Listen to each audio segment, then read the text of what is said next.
We continue now with our series, Inside Venezuela. The once wealthy South American country is now in economic freefall. Tonight, we explore how that crisis affects millions of children who are facing hunger, disease, and violence. With support from the Pulitzer Center, special correspondent Marcia Biggs reports on what it means to be a child today in Venezuela. 6-year-old Winston should be in school. Instead, he and his older brother Jose are helping their father with what is now daily work, sifting through the trash at this garbage dump in Maracaibo, a major city in western Venezuela. All of them plastic bottles. Jose Gutierrez says he used to sell coffee and cigarettes on the street, but because of hyperinflation projected this year to be as high as 500,000%, he kept losing money. So now he spends his days searching for plastic to sell so he can buy food for his family. Before, people could work and buy rice and flour with the salary. There was cash in the street. There was money to be made. Now it's the opposite. There's no money to make on the street. Many neighborhoods in Venezuela have always been poor, but people here say they got by with help from the government. In the last couple of years, they say things have changed. Gutierrez says the free box of food from the government only comes once a month and only lasts the family around 2 days. De la basura. In a nearby slum, Edward and his brother tell me they forego school every day to go to the dump to look for food. ¿Qué encontraste en la basura? What did you find in the trash? I found a piece of cake, 12-year-old Edward tells me, but it didn't sit well. I had a stomach ache for a week. Te duele mucho su estómago. He says the food that he got that time was bad, but that most of the time the food is good, so he keeps going back to the same place where they throw the rubbish to get food. In their slum, we saw signs of malnutrition everywhere. Distended bellies from a lack of protein, stunted growth, diarrhea, as well as preventable diseases like scabies. Children across Venezuela are facing a crisis from every angle: food, health, education, and violence, leading to fears of a lost generation and a bleak future for the country. One immediate impact? Classrooms across Venezuela are emptying out as families leave or decide they can't afford the transportation, the uniforms, or enough food to send their children to school. And those who remain are often too hungry to learn. I've had girls with lower cognitive abilities and learning processes because of the lack of a proper diet. They've fallen asleep in the kindergarten area, and I mean in a very deep sleep. Teachers are also leaving. Venezuela has lost as much as 40% of its 370,000 teachers in the last 3 years. At this school in Maracaibo, we sat down with 2 teachers who remain, 55-year-old Deyanira Vives and 37-year-old Emalu Duran. They say 250 students are enrolled in this girls' school up to grade 6, but only around 60 actually attend. Why aren't they coming to school? Por la realidad que estamos viviendo. Because of the reality we're living in. Many aren't coming because they aren't getting enough to eat. And how do we know? Because the parents have told us. They say, "Teacher, I'm sorry, but I can't bring my daughter in today because I don't have a way to get her to school." Many times we go on foot and the girls haven't eaten yet. For example, I'm also a parent, but my child isn't here today. She's in the 5th grade. Your own daughter isn't coming to school here. Why? She's not coming because we live very far from here, and sometimes there's no breakfast, so I don't bring her in like that.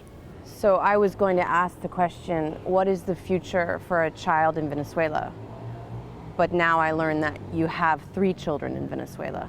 So what is their future? I don't see a future. One organization trying to combat the hunger crisis and much more is Caracas Mi Convive, loosely translated as Caracas Living Together, which sponsors community-run food banks like this one in a slum of Caracas. Each day, children line up for a hot meal, just one of thousands of food banks that have sprung up across the country in the past few years. Santiago Garcia of Mi Convive says they're not even close to meeting the need, but it's a crucial first step. The children that do not eat are children that cannot develop their full potential, right? During the first years of development, it's fundamental for little kids to have enough food, to develop all their brain functions and to be able to learn, to develop good social interactions. So the problems that we are having right now in Venezuela with the food are one of the biggest setbacks that we have for future development. So what do we have here? We went back to Mi Convive's office where Santiago showed us some drawings made by kids in the community aged 7 to 10. They were first asked to draw anything they wanted. The drawings were bright and colorful, idyllic images from the imagination of a child. And we asked them to draw the things they didn't like about the place in which they live. And here, well, you have a house, of course, but you have a gun here. This is a rifle, an R-15. It really surprised me that the kid knew the brand of the rifle. I didn't know that, for example. Venezuela has become one of the most dangerous countries in the world. And Santiago says this combination of lack of food and education and pervasive violence mean children often end up with only bad options. What will happen in 10, 12 years with little kids that grew up in this situation? When you live in a crisis, you are constantly living at the present, right now. Like, if you don't have any food to eat tomorrow, your priority is finding that food now. And, well, the fastest way to obtain that food for tomorrow is probably joining a gang. And that's exactly what many do, including 23-year-old Orlando Antonio. Today, he works in an upscale bakery in Caracas, thanks to Santiago's help. But he grew up a world away, in one of the toughest slums in Caracas. He never graduated from high school. Did most of the kids that you ran around with stay in school? No, they also dropped out. Some of them are dead now. From my group, there's only 3 or 4 left. Most of them were killed. How? Why were they killed? Because they were wanted by the police. And when they find someone they're looking for, they kill them. In 2015, the Venezuelan government responded to rising violence with a policy known as mano dura, or heavy hand, sending special police units into violent areas to crack down on gangs. It's credited that policy with decreasing violence. But last year, the United Nations released a damning report on the extrajudicial killings of young men by these special units. Every time I came down the street, the police messed with me. They hit me. And I grew up thinking about that, thinking about what they'd done to me and how I could get revenge. So what made you want to leave that life? Mi mamá. Your mom. Mi mamá. Why? What about your mom? No, está viva. She was so worried about me, you could see it in her face. She was even losing weight. But many more do not make it out. In a village outside of Caracas, another mother, Zuleika Perez, makes an extra cup of coffee every morning and gingerly places it next to the photo of her son, Jose. It's a way to keep his memory alive, and I feel good about this. I feel like he's present, like he's here drinking his coffee. In January of last year, she says Jose was at his home when special forces burst in, demanding information about a car theft. Within moments, he was dead, shot in the chest. There was no official statement, but Zuleika says this video was posted on Facebook by police officers claiming that Jose was part of an armed band that had fired on them first. That video was later taken down and reportedly came from another earlier incident, not involving her son. But Zuleika says she then received another video, this one clearly depicting her son sitting unarmed and begging for his life. Maybe that's what breaks my heart. What was my son thinking about in those last minutes, knowing he had no way out and without having done anything?